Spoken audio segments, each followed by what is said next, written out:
ខ្ញុំមិនមែនមកទាលុយទេនេះជាលិខិតលាឈប់របស់ថ្ងៃនេះជាថ្ងៃធ្វើការចុងក្រោយរបស់ខ្ញុំអូវ៉ាងម៉ាស់រត់បាត់ឯងក៏ទៅ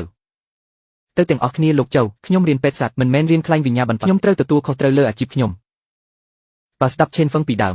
មិនដល់ថ្នាក់នេះទេផ្លូវខុសគ្នាមិនអាចរួមគ្នាបានឯងប្រយ័ត្នខ្លួនផងលោកចៅជូនដំណឹងបន្តិចពាក្យបណ្ដឹងពីក្រុមហ៊ុនស៊ីយ៉ាងបានគេចោទថាបោកប្រាស់និងផ្គត់ផ្គង់ទំនិញទាមទារឲ្យអ្នកសងការខូចខាតនិងប្រាក់ពិន័យសរុប28លានម្យ៉ាងទៀតដោយសារបំណុលហួសកំណត់ធនាគារបានស្នើតុលាការបង្កប់ទ្រព្យសម្បត្តិកាន់នីទាំងអស់ក្រោមឈ្មោះអ្នករួមទាំងក៏ស្ថានចិញ្ចឹមនេះនឹងត្រូវបង្កប់ភ្លាមត្រៀមចូលដំណើរការដេញថ្លៃតាមច្បាប់អូសៀវឆេនឯងពិតជាតារាសំណាងរបស់បងមែនដី50ហិកតានេះឯងយកទៅប្រើអស់ចិត្តនេះជាការចាប់ផ្ដើមឲ្យកសិកម្មទំនើបរបស់យើងជាជំហានដំបូងដ៏ល្អអរគុណលោកប្រធានចាំងនឹងការគាំទ្រពីស្រុកខ្ញុំនឹងមិនធ្វើឲ្យអ្នកទាំងអស់គ្នាល្អណាស់អញ្ចឹងប្រាក់កម្ចីដល់ទៅ3សម្រាប់កសិកម្មត្រូវបានឯកសារនឹងទៅដល់ដៃឯងរសៀលខំប្រឹងឲ្យអនាគតឯងនឹងក្លាយជាក្រុមហ៊ុនកសិកម្មឈានមុខគេក្នុងស្រុក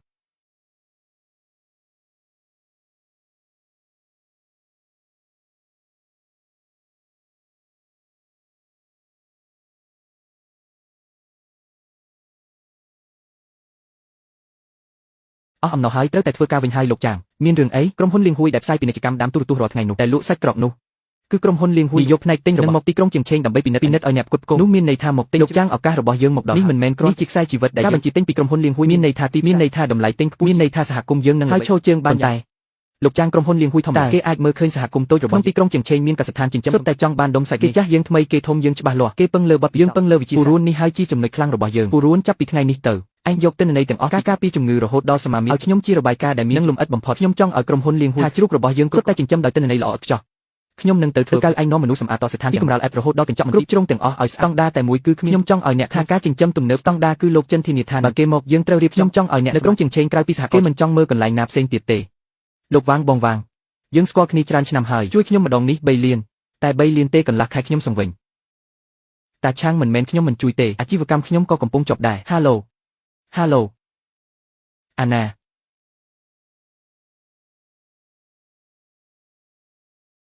តាឆាងរឿងឯងគេដឹងពេញផ្លូវហើយនិយាយត្រង់ស្ថានភាពនេះអ្នកណាហ៊ានឲ្យឯងខ្ជិលលុយលោកខួយកុំនិយាយរឿងឥតប្រយោជន៍ប្រាប់ត្រង់ថាឲ្យខ្ជិលឬអត់ខ្ញុំចៅតាឆាងទូធ្លាក់ចុះក៏ដោយមិនមែនអ្នកណាក៏ជន់ខ្ញុំបានទេមើលឯងប្រញាប់អីអ្នកផ្សេងមិនហ៊ានតែខ្ញុំហ៊ានព្រោះយើងធ្វើការជាមួយគ្នាច្រើនឆ្នាំ5លានខ្ញុំអាចឲ្យឯងខ្ចីអត់ពិតទេតែមានលក្ខខណ្ឌឯងត្រូវដាក់បណ្ណកម្មសិទ្ធិស្ថានជ្រូកជាបញ្ចាំអីដាក់ក៏ស្ថានជ្រូកជាបញ្ចាំនេះឯងចង់ឆ្លៀតឱកាសទេកុំនិយាយអញ្ចឹងខ្ញុំទទួលហានិភ័យធំត្រូវតែមានការធានាខ្លះការប្រាក់ក៏មិនខ្ពស់តាមច្បាប់ផ្លូវ 2% ឯងគិតមើលក្រៅពីខ្ញុំឯងរកអ្នកណាទៀតអញ្ចឹងខ្ញុំព្រមចុះហត្ថលេខា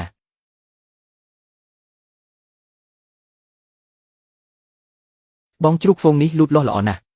អញ្ចឹងខ្ញុំទិញទាំងអស់90នៃតម្លៃទីផ្សារ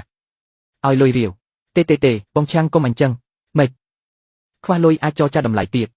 បងឆាំងឯងត្រូវការលុយចរាចរណ៍មិនមែនដួលទេបងខ្លាំងខ្ញុំមិនមានន័យបែបនោះទេមិនមែនរឿងលុយទេបងខ្លាំងរឿងជ្រូកជឿរបស់បងគេដឹងពេញស្រុកហើយជ្រូកបងយើងមិនហ៊ានជ្រូកយើងក៏មិនហ៊ានលក់ឲ្យបងចប់រឿងនេះគ្រួសារខ្ញុំទាំងមូលត្រូវស៊ីខ្យល់ហើយ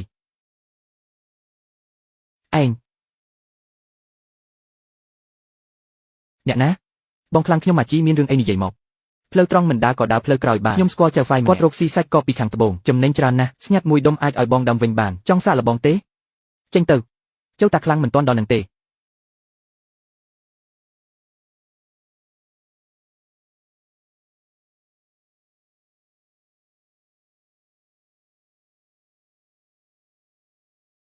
ហាឡូលោកមេធាវីខ្ញុំលីហ្វាខ្ញុំចង់ពិគ្រោះបន្តិចអំពីការបែងចែកទ្រព្យសម្បត្តិពេលលែងលះ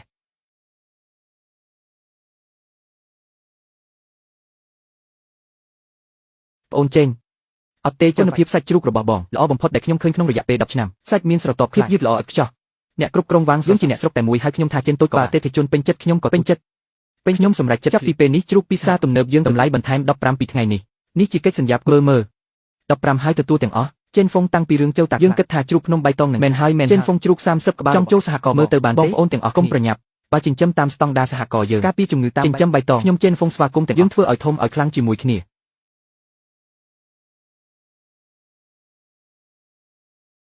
សួស្ដីអ្នកណាជាលោកឈិនហ្វេងខ្ញុំនឹងហើយលោកឈិនសួស្ដីលោកជាអ្នកណាខ្ញុំជានាយកដ្ឋានទិញរបស់ក្រុមហ៊ុនស៊ូជីងហួយឮថាភូមិឈៀងសានមានអ្នកចិញ្ចឹមជ្រូកពូកែទើបមកមើលផ្ទាល់ជួបលោកនាយកសប្បាយចិត្តណាស់សូមអញ្ជើញចូលតែកន្លែងខ្ញុំតូចសម្ភារៈក៏សម្រាប់ការរូបមន្តចំណេញខ្ញុំធ្វើខ្លួនឯង សមាមាត្រសណ្ដែកពោតនិងកន្ទុកប៉ុន្មានធាតុដើមនិងវីតាមីន5ម៉ាអីរូបមន្តចំណីកែសម្រួលតាមអាកាសធាតុរូបមន្តរដូវដាច់15 3ពោតកន្ទុក12នៅសល់ជាធាតុដើមនិងថ្នាំរុក្ខជាតិចំណែកម៉ាក់ហ៊ូនឹងថ្មីលេខ3ការវិភាគចាក់វ៉ាក់សាំងអ្នកជំងឺគ្រុនពេលចាក់វ៉ាក់សាំងសំខាន់លឿនជាងធម្មតា5ថ្ងៃហេតុអីចាក់មុនដើម្បីឲ្យមុនអង្គទីក្រុមដៃឲ្យជ្រូកមានការការពារជាប់គ្នាដោយកាត់បន្ថយពេលគ្មានភាពស៊ាំនេះជា